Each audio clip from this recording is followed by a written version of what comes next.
Yeah. So just to continue, I know it might appear that I'm on a soapbox and preaching, but I'm just kind of fed up with our responses to things. Like we have to do something. Like by definition, insanity is doing the same thing over and over and expecting a different result. When do we try something new? We have to, or we just gonna keep repeating the same thing. So, I'm not saying it's gonna be easy, but it starts with the individual. It starts with you. I can't say it enough times. It starts with you. When you decide to do something for yourself. And I'm not saying anything beyond loving yourself, respecting yourself, creating a positive self-image, positive self-worth, and then emanating that. As you come in contact with people, you give them that because that's what you want to see in the world. If people did that, and I was just talking about acknowledging people, if people just acknowledge people and that became the new norm, it would be a revolutionary change throughout the world. If everybody started doing that, man, and that's a small thing that you can do. Let somebody over in traffic, that's small. That's not gonna ruin your day. To be courteous, to be kind, to say thank you, to acknowledge people, that's small. That's a small change that you can do to start the ball rolling. It's momentum. That's all we want to do is create momentum going in a direction away from what we've been doing. That's all I'm saying. We all understand the game of tug of war, right? In the game of tug of war, you're pulling a rope against an opposing force, right? And the goal is to try to pull one side over to the other, right? That's the name of that game. I get that, right? But there's also, what if one side lets go while the other side is pulling? What happens? That team goes flying into the dirt. All resistance is gone, and you're left standing tall. So then it becomes, well, what game are we playing now? And I'm like, yo, that's where I go. You decide the rules. You decide the game that you're going to play. If you're playing that game, yeah, then you got to stand there and keep fighting and keep pulling and keep jockeying for inches. And I'm going, how about we play the game where it's called tug of war and we let the rope go?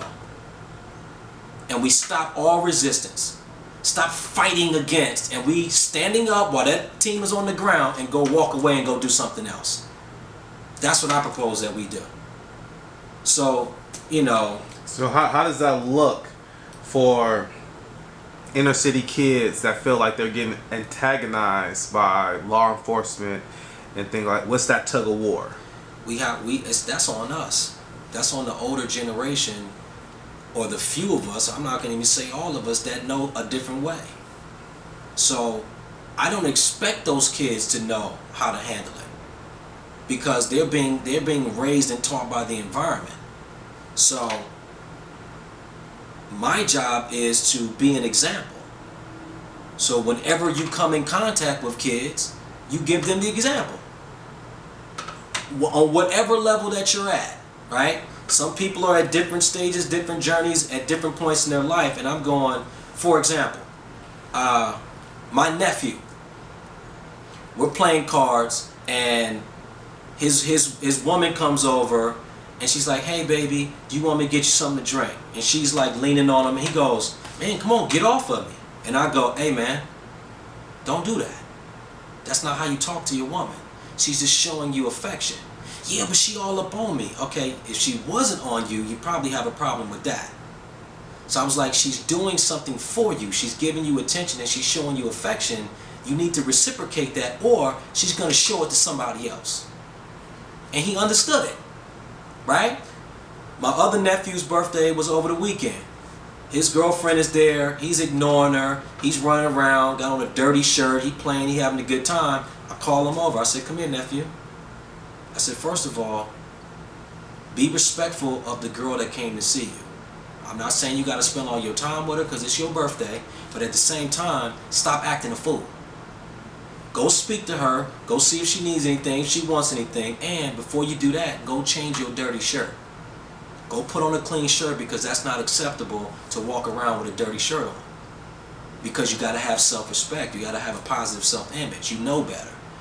Yeah, you're right, uncle. Goes upstairs, changes his shirt, changes his attitude. Like, it's on us. They don't know any better. So inner city kids, suburban kids, whatever kids, there's people everywhere that know better, but it's how you talk to them. If I'm talking to kids like, look, come here, dummy. Let me see, this is what you're doing, stupid. Then they're not gonna hear me. If I go, hey man, come here, don't do that. This is what she's doing. This is what he did. This is what it meant. This is what's going on. This is how you responded. That wasn't cool.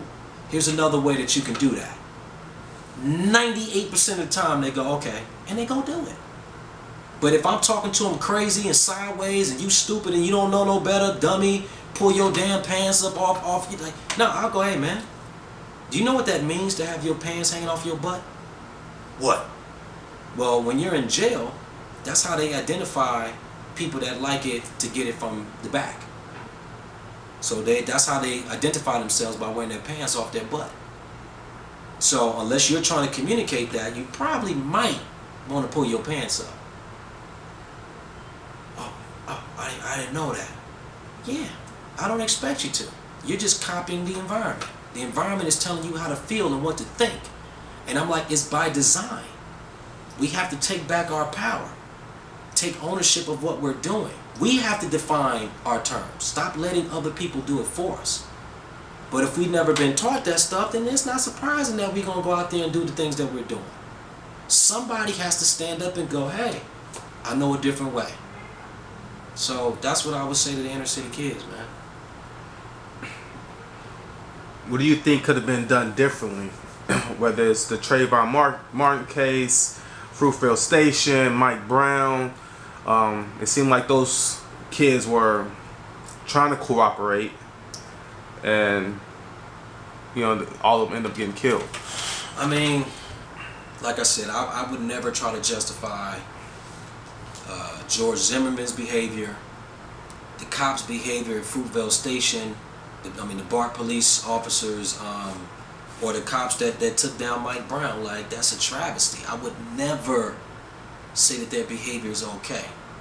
But I'm not trying to control their behavior. I look at us. I look at me as an Oscar Grant in that situation, or Trayvon Martin. What can I do, which is what I can control? Or Mike Brown, what can I control? I can control me. I can't control the environment. I can't control conditions. I can't control how, the fact that the police officer had a bad day, or maybe yesterday he told some black kid to sit down and the dude didn't, so now he's on alert and he's looking for trouble. I'm not trying to control that. So Trayvon Martin, God rest his soul, if that kid had better communication skills, either, and he's a child. I don't expect him to know this. I really don't. So, and no blame to his parents, but we gotta teach him coping skills. If somebody's following you, this is what you do. If you're not doing nothing, it's like, hey, excuse me, sir, why are you following me? Oh, well, I'm going. Should George Zimmerman be doing what he's doing? Hell no. I'm not, but he's doing it. So, do we fight against it, or do we find a way to get Trayvon Martin home? The deck is stacked against us. We're playing under a different set of rules. I acknowledge that. So I'm going, in that situation, under those circumstances, we have to play a different game. It's not the same rules for us. So Oscar Grant, I just watched the video as a refresher. That brother got up. He sat up. He was sitting down. He sat up off the ground. They tried to wrestle him back down. Tragically, he got shot. Right? Not justifying the cop's behavior, but I'm like, you already in it. Sit down. Don't move. Don't give him a reason to do anything. Mike Brown, walk on the sidewalk, dog. Walk on the sidewalk. That's what it's for. I'm not saying that it was okay for the cop to grab him by his throat, try to pull him and snatch him, but the cop don't stop and say nothing to you if you're on the sidewalk. In that situation, or maybe he does. But then it's a different conversation.